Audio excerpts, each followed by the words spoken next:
Bonjour et bienvenue aux tendances des prix pour le mois de mars. On va commencer par les facteurs baissiers. Au Brésil, le battage du soya est complété aux 2/3 et il semble de plus en plus évident que le pays aura une production record de fèves. Un autre facteur baissier, ce sont toutes ces guerres commerciales, que ce soit la renégociation de l'ALENA ou bien les tarifs américains sur les importations chinoises qui créent de l'incertitude. Même si la Chine ne pourra pas bloquer les importations de soya américain, ça crée une tension et un fond qui n'est pas très favorable aux échanges commerciaux.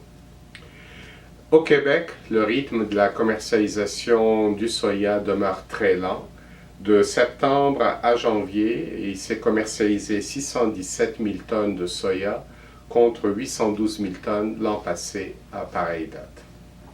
Maintenant, évidemment, on a un facteur haussier. L'Argentine a une sécheresse qui a sévi et affecté fortement leur culture de maïs et de soya.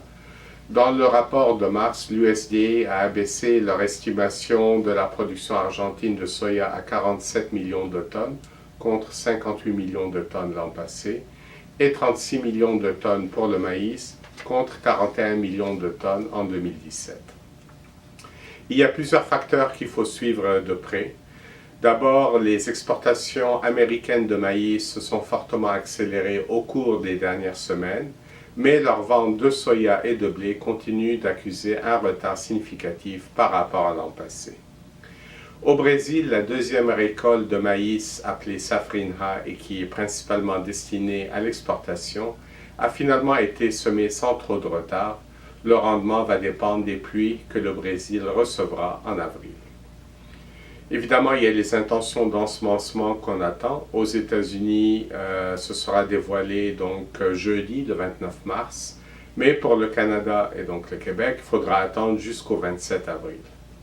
Il sera intéressant de voir quelle sera la place du maïs par rapport au soya dans tous ces pays. Les céréales d'automne sont en bonne condition aussi bien en Russie qu'en Ukraine. Dans le Midwest, les régions de blé de force d'hiver, Hard Red Winter, sont toujours sèches, mais la pluie a quand même recommencé sur ces États. Et finalement, la renégociation de l'ALENA pèse lourdement sur le dollar canadien, donc il faudra faire attention parce que si jamais on a un accord, notre UR pourrait rebondir brusquement. Le scénario des prix demeure neutre.